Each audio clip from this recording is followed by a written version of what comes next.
D K ಸಾಹೇಬರು ಸಿದ್ದರಾಮಯ್ಯ ಒಬ್ಬ ಬಡವಂಗೊಂದಿಷ್ಟುದ help ಮಾಡ್ದನಲ್ಲ. ಅವರು ಚೀಲ ತುಂಬ್ಕೊಳ್ಳೋಕ್ಕೆ ಹೊರ್ತು ಆಟೋ ಡ್ರೈವರ್ಗೆ ಹೆಂಡತಿ ಮಕ್ಳಿಗೆ ಅವ್ರ ಹೊಟ್ಟೆ ಪಾಡು ಅವ್ನು ಹೆಂಗಾರ ಸೈಲಿ ಧೂಳಾರ ಕುಡಿಲಿ ಅಲಿಲಿ ಬಂದು ನಿಂತ್ಕೊಂಡೆ ಅವ್ನು ಏನಾರ ಮಾಡಲಿ. ನಮಗೆ ಮೋದಿ ಪ್ರಾಬ್ಲಮ್ಮು ಅಂತ ಹೇಳ್ತಾರೆ. ಯಾವ ಮೋದಿದು ಅಲ್ಲ, ಮೋದಿದಾಗಿರಿ ಇಷ್ಟು ಗೊತ್ತಿರಲಿಲ್ಲ. ಎಲ್ಲ ಇವ್ರದ್ದು ಗಿಮಿಕ್ಕು. ಮೋದಿ ಮೇಲೆ ಅಪರಾಧನೆ ಬರ್ಸ್ಬೇಕು, ಆ ಥರ ಗೂಬೆ ಕುಣಿಸ್ಬೇಕು ಅವ್ರದ್ದು.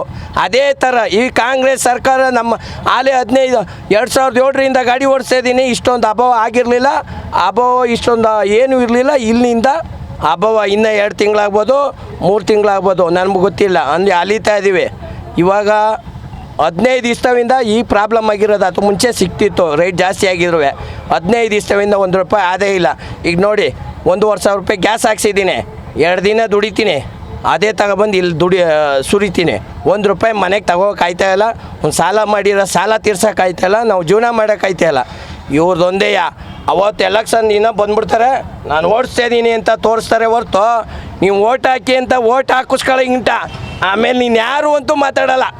ಆ ಥರ ಈ ರಾಜಕೀಯ ಪುಡಾರಿಗಳು ನನ್ನ ಮಕ್ಕಳು, ಇನ್ಯಾವುದಕ್ಕೂ ಅಲ್ಲ. ನಮ್ಮ ಕುಮಾರಣ್ಣ ಅಂದ್ರಲ್ಲ, ನಮ್ಮ ಕುಮಾರಣ್ಣ ಇವತ್ತು 15,000 ಕೇಳಿದ್ದಾನೆ ಆಟೋ ಡ್ರೈವರ್ಗೆ. ಕೊಡಲಿ, ಅವ್ರು ತಾಕತ್ತಿದ್ರೆ ಕಾಂಗ್ರೆಸ್ಸವರು, ಅದು ತಾಕತ್ತು. ರಾಜಕಾರಣಿಗಳು ಇವು ಬೇಳೆ ಬೇಯಿಸ್ಕೋಬೇಕು. ಬೇರೆ ಹೆಂಗಾರ ಆಗೋಲಿ, BJP ಅಷ್ಟೇ, ಕಾಂಗ್ರೆಸ್ಸವರು ಅಷ್ಟೇ.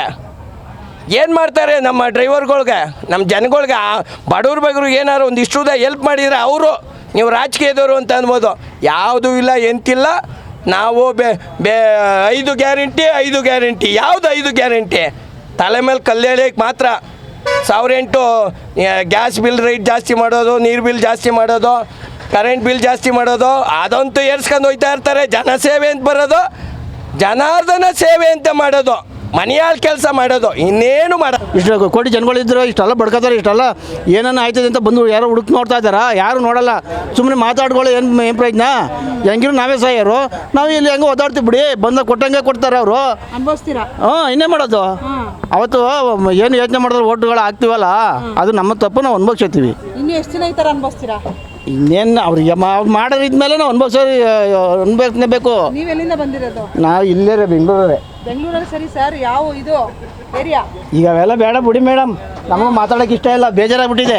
ಯಾಕೆ ಬೇಜಾರು? ಇನ್ನೇನು ಇವರು ರಾಜಕಾರಣಿಗಳು ರಾಜಭಾರ ಮಾಡ್ತಾ ಇರೋದೇ ನಮಗೆ ಈ ಥರ ಮಾಡ್ತಾ ಇದ್ದಾರೆ ಅಂದಮೇಲೆ ಏನು ಮಾಡೋದು? ಯಾರಿಗೆ ಈಗ ನಾನು ಕೇಳೋದು ಅಷ್ಟೇ, ಈ ಎಲ್ಲ ಬಂಕ್ ಓಪನ್ ಆದರೆ ಈ ಸಮಸ್ಯೆ ಇರೋದಿಲ್ಲ.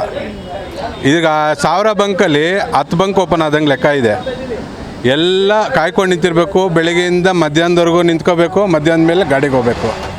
ಏನು ತೊಗೊಳಕ್ಕಾಗತ್ತೆ? ದುಡಿಯೋಕ್ಕಾಗತ್ತಾ? ಬಾಡಿಗೆಗಳಿಲ್ಲ. ಮನೇಲಿ ನೋಡ್ರೆ ನೀನು ಎಲ್ಲೋ ಹೋಯ್ತೀಯಪ್ಪ ಅಂತಾರೆ. ಏನು ಮಾಡೋಣ? ಈಗ ಏನು ಮಾಡಬೇಕು? ನೀವೊಂಚೂರು ನಿಮ್ಮ ಕಡೆಯಿಂದ ಏನಾಗುತ್ತೋ ನಾವೇ ಕೈ ಮುಗಿದು ಕೇಳ್ಕೊತೀವಿ, ನಿಮ್ಮ ಕಡೆಯಿಂದ ಒಂದು ಒಳ್ಳೇದು ಮಾಡಿ. ಇದಕ್ಕೆ ಯಾರು ಸರ್ ಹೊಣೆಗಾರಿಕೆ?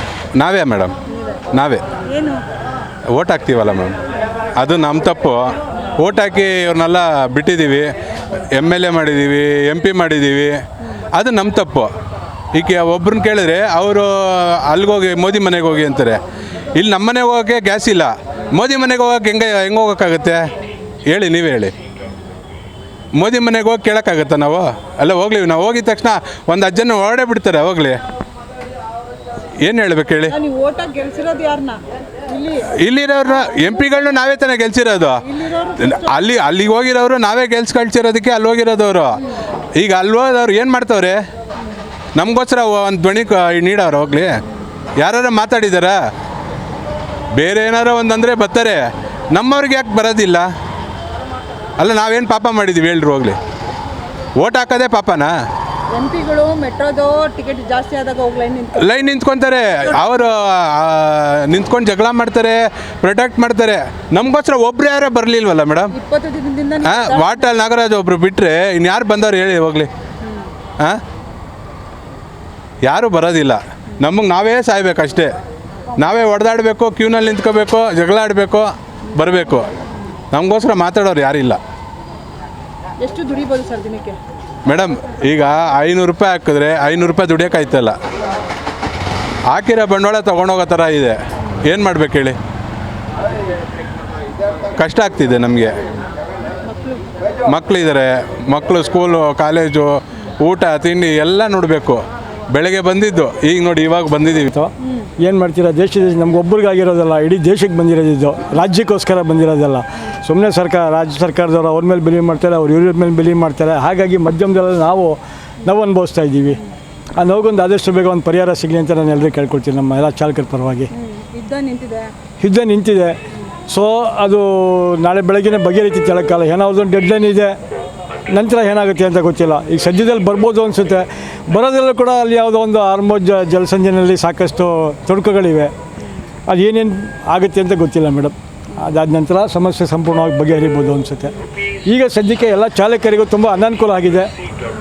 ಯಾಕೆಂದರೆ ಅದರ ಮೇಲೆ ಡಿಪೆಂಡ್ ಆಗಿರೋವಂಥವ್ರು ಇವಾಗೆಲ್ಲ ಮಕ್ಕಳು ಸ್ಕೂಲ್ ಅಡ್ಮಿಷನ್ಗಳು ಶುರು ಆಗ್ತಾಯಿದೆ. ಮತ್ತು ಬಿಸ್ನೆಸ್ಗಳಿಲ್ಲ, ಕೆಲವು ಫೈನಾನ್ಸ್ ಮೇಲೆ ತೊಗೊಂಡಿರ್ತಾರೆ, ಅವ್ರಿಗೆ ತುಂಬ ಅನಾನುಕೂಲ ಆಗ್ತಾಯಿದೆ. ಅಲ್ಲ ಮೇಡಮ್, ಇವಾಗ ಸರ್ಕಾರಕ್ಕೆ ಹೇಳಿದ್ರು ಯಾರೂ ಇಲ್ಲ, ನಿಮ್ಗೆ ಹೇಳಿದ್ರು ಏನೂ ಇಲ್ಲ. ಇನ್ನು ಪಬ್ಲಿಕ್ ಮಾಡ್ಬೋದು, ನೋಡ್ಬೋದು ಜನಗಳು. ಹೌದಾ, ಅಯ್ಯೋ ಪಾಪ ನೋಡಪ್ಪ ಆಟೋ ಡ್ರೈವರ್ಸ್ಗಳು ಕಷ್ಟ ಬೀಳ್ತವ್ರೆ ಅಂತ ಬಾಯಿ ಮಾತಲ್ಲಿ ಹೇಳ್ಬೋದು ಅಷ್ಟೇ. ಅವ್ರವ್ರ ಕಷ್ಟ ಅವ್ರವ್ರಿಗೆ ಮಾತ್ರ ಗೊತ್ತಿರುತ್ತೆ. ಓಕೆನಾ, ಇಲ್ಲಿ ಒಂದೊಂದು ಗಂಟೆ 2 ಗಂಟೆ ನಿಂತ್ಕೊಂಡು ದುಡಿಯೋ ಟೈಮಲ್ಲಿ ಇಲ್ಲಿ ನಿಂತ್ಕೊಂಡ್ರೆ ಇನ್ನು ದುಡಿಮೆ ಎಲ್ಲಿಂದ ಆಗುತ್ತೆ? ಇನ್ನು ಇದಾದಮೇಲೆ ಇನ್ನು ದುಡಿಬೇಕು ಅಂತ ಮನಸ್ಸೇ ಇರಲ್ಲ, ಹೋಗ್ಬಿಡ್ಬೇಕು ಅನ್ನಿಸ್ತದೆ ಮನೆಗೆ ಅಷ್ಟೇ. ಮನೇಲಿ ಇರಬೇಕಷ್ಟೇ. ಲಾಕ್ಡೌನ್ ಟೈಮ್ ಥರ ಹೆಂಗಿದ್ವು ಹಂಗೆ